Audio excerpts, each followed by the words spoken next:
श्रोते हो नमस्ते. आपल्या सर्वांना शुभ दिवस.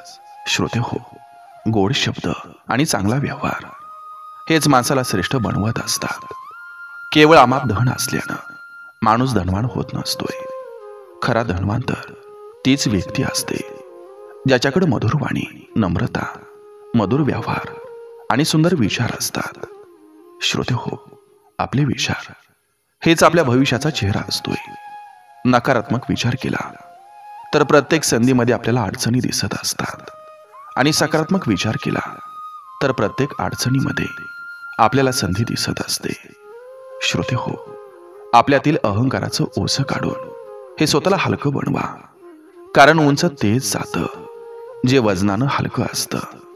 श्रोते हो, जिथं आपण ठेच लागून पडतो ना, तिथूनच सुरुवात होत असते सांभाळून चालण्याची. मग ती पायाला असो किंवा मनाला. श्रोते हो, पायाची ठेच ही शरीर जपायला शिकवत असते, तर मनाची ठेच माणसं ओळखायला शिकवत असते. वेळेला वेळ देणारा माणूस हा वेळेवर भेटला की चांगली वेळ यायला वेळ लागत नसते. श्रोते हो, स्वतःमधील उणीवा समजल्या की जाणीवा समृद्ध होत जातात. काळ हे फार मोठं औषध आहे. मोठमोठ्या जखमा सुद्धा काळाच्या मलमपट्ट्यानं बऱ्या होत असतात. श्रोते हो, जीवनातील वास्तव हे समजणं अवघड नाही. फक्त ज्या तराजूमध्ये दुसऱ्यांना आपण तोलतो ना, त्याच तराजूमध्ये स्वतःला बसवून बघायचं असतं. आयुष्यात सुंदर क्षणांची वाट बघत बसण्यापेक्षा आयुष्यात आलेला प्रत्येक क्षण हा सुंदर बनवण्याचा प्रयत्न करायचा असतोय. बघा, पडतंय का? नक्की विचार करूया.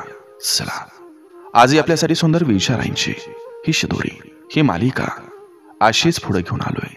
चला, करूया सुरुवात सुंदर विचारांना, सुंदर सुविचारांना.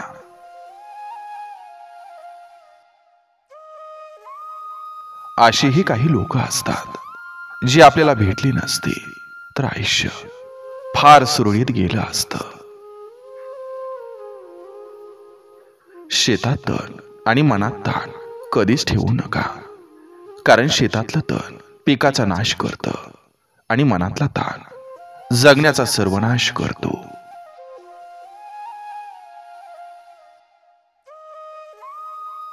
आपण प्रत्येक जण सौंदर्याचे उपासक असतो. निसर्ग असो, कलाकृती असो अथवा माणसं, त्यांचे सौंदर्य आपल्याला भुरळ घालतं. त्यामुळं आपण सुंदर दिसण्याचा प्रयत्न करतो. आपल्याला जन्मतः सुंदर देह मिळाला असेल तर आपण खूपच नशीबवान असतो. पण नसेल तर तो बनवण्यासाठी आपण भरपूर खटाटोप करतो. पण खरं सुंदर दिसण्यापेक्षा सुंदर असणं महत्वाचं असतं. तुमचं वागणं बोलणं सुंदर हवं. तुमचा स्वभाव हा उमदा हवा. तो तुम्हाला जास्त सुंदर आणि देखणं बनवेल. तुमचं सद्गुण हेच तुमचं खरं सौंदर्य असतं.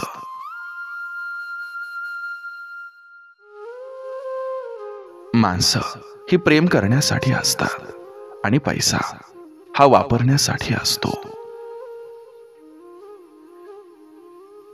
ज्या व्यक्तीच्या डोक्यावर आई वडिलांचा आशीर्वाद असतो, ती व्यक्ती वाईट परिस्थितीमध्ये सुद्धा निर्णय घेण्यास सक्षम असते.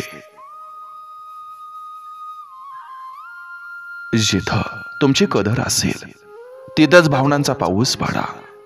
बाकी कोरड्या वाळवंटात पावसाची किंमत शून्य असते.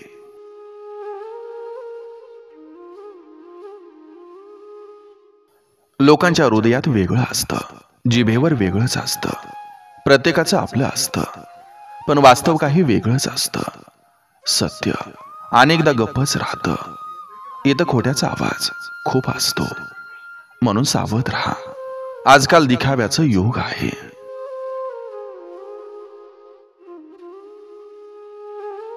कागद हा रडत नसतो, पण रडायला लाभत असतो. मग तो प्रेमपत्र असो, रिझल्ट असो किंवा मग ती मेडिकल रिपोर्ट असो.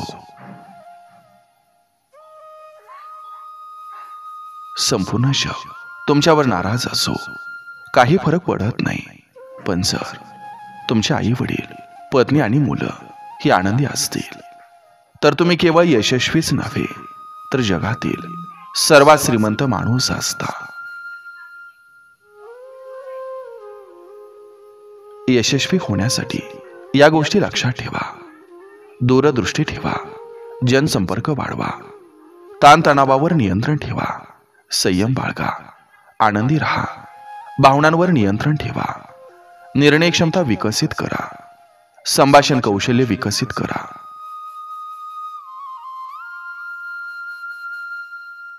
मन कसं पाण्यासारखं स्वच्छ असावं, सहज जरी डोकावलं तरी तळापर्यंत दिसावं. आयुष्यात प्रत्येक संधीचा फायदा जरूर घ्यावा, मात्र कोणाच्या विश्वासाचा आणि असहाय्यतेचा फायदा हा कधीच घेऊ नये.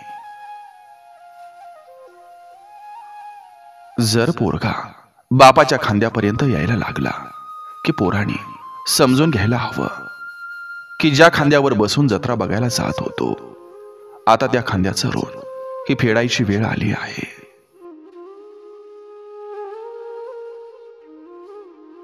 तुम्हाला वेळ मागणारे एक दिवस वेळ न मागता निघून जातात. आपल्याला हव्या असलेल्या प्रत्येक गोष्टी आपल्याला मिळतीलच असं नसतं. काही गोष्टी मिळवण्यासाठी, शिकण्यासाठी, प्रावीण्य मिळवण्यासाठी आपल्याला प्रयत्न करावं लागत असतात. संकटात इतरांची मदत मागाल तर भीक नको कुत्रावर अशी परिस्थिती होते. संकटाशी स्वतः लढत राहाल तर काही काळातच संकट निघून जातील.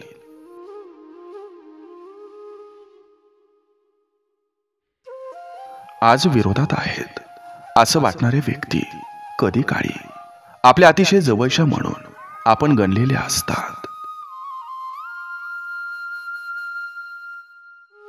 मुलानं बापाची जमीन विकली आणि महिंद्रा थार गाडी विकत घेतली आणि पोरग आता गावभर सांगत फिरतय, बापाला जे 70 वर्षात जमलं नाही ते मी करून दाखवलं.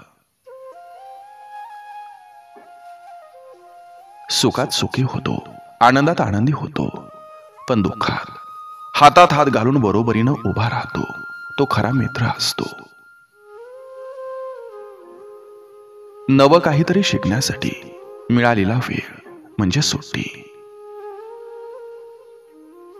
आयुष्यात सगळं काही करा, पण कोणाच्या गरजेपुरता वापर कधीच करू नका.